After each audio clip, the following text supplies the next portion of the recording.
انا عايز اشتغل. هو كده هو كده. انا تعبان، انا عايز اشتغل مش عايز اشحت. ايه يا بابا مش انت ده؟ انا تعبان، انا راجل فنان، ضيعت عمري في المعهد العالي للفنون المسرحيه، ضيعت عمري في حاجات كتيره قوي. ألف مبروك المليون جنيه. وانت كمان والمقابل ايه؟ انا عايز اتحذر، انا ما يشرفنيش اكون هنا، انا يشرفني اكون في مكاني. انا خريج المعهد العالي للفنون المسرحيه، ممثل بتقدير جيد جدا. ازاي انا قاعد هنا؟ وقاعد هنا لمين؟ لمين؟ عشان اللي عايز يرمي مصر يرميك. انا فنان، فنان، انا فنان واحصروني. ودكتور اشرف زكي بقول لحضرتك على حاجه، انت بتركب حق، انت بتركب حق. مش هقفل اللايف، واللي هيدعمني ههينه. يتصل بيا، تتصل بيا ليه؟ هو اخويا ده وقف جنبي امتى؟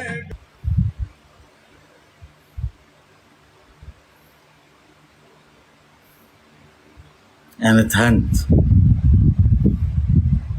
ومش هقبل اهانه اكتر من كده.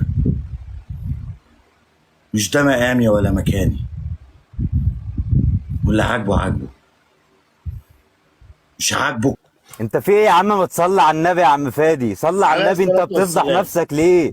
بتزعلنا منك ليه؟ وبتزعل يا الناس باشا اللي منك عايز ليه؟ يزعل يزعل، ما انا تزعلش بكلمك. حد منك يا حبيب قلبي، انا عايزك يا تروح. باشا اللي عايز يزعل طب يزعل. انا هاجي اقعد معاك، انا عايزك بسألك تروح. سؤال. إيه؟ اللايف غلط ده عليك، غلط اللايف ده عليك، غلط اللايف ده غلط ايه؟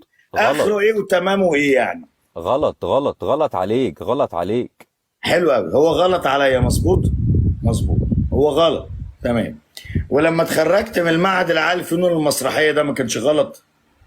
لما اشتغلت مع اكبر مخرجين في البلد ده ما كانش غلط. لما اتعلمت على ايد الاستاذ محمد صبحي ده ما كانش غلط. لما انا قاعد دلوقتي فاتح البرنامج واللي يسوى وما يسواش شغال في مسلسلات رمضان، ده غلط؟ ده مش غلط بقى؟ معقولة يا اخوانا انتوا شايفين ان انا غلط؟ يعني انا اللي غلط؟ يعني انا اللي غلط؟ لا انا مش غلط، لا انا مش غلط.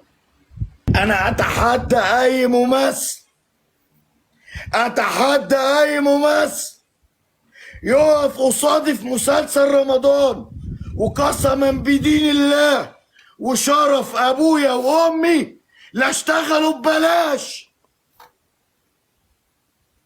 وشرف ابويا وامي لا اشتغل في مسلسل رمضان ببلاش، بس الممثل ده يقف قصادي.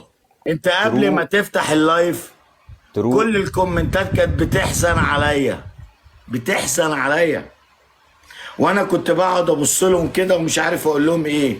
بيحزنوا عليا تقريبا دلوقتي اكتر ما انا بحزن على نفسي. انا عايز اعمل حاجه واحده، انا عايز اشتغل في مسلسلات رمضان. وعلى فكره ده مش عيب، ده مش عيب، انا مش بقل من نفسي. وعلى فكره اللي شايفني اني بقل من نفسي، يا عم لا، يا عم لا، يا عم انت ما تعرفش حاجات كتيره قوي قوي قوي قوي قوي قوي قوي. لا انا بعتذر، انا بعتذر لكل اللي بيخش بيديني ورده انا ما استحقهاش، ولكن غصب عني انا مش لاقي بديل. انا ما فيش حد في الوسط الفني بيقول حق الله. طب انت بتكلم مين دلوقتي؟ الوحيدة اللي طيب انا عايز بتقول حق افهم. الله ما هو انت واشهد لها اليوم الموقف العظيم انت مدام وفاء عامر. انا مش فاهم دي بصراحة. اليوم الدين. انت والله طب انت العظيم انت يا هادي، انت عايز ايه؟ طيب والله العظيم طب يا اخوانا، طب داخله مسلسل صعيدي مدام وفاء عامر عملت كل الست اللي تقدر عليه في الحياه عشان تشغلني، ما عرفتش. ازعل منها؟ ما تواصلش معاها؟ هي الست عملت اللي عليها.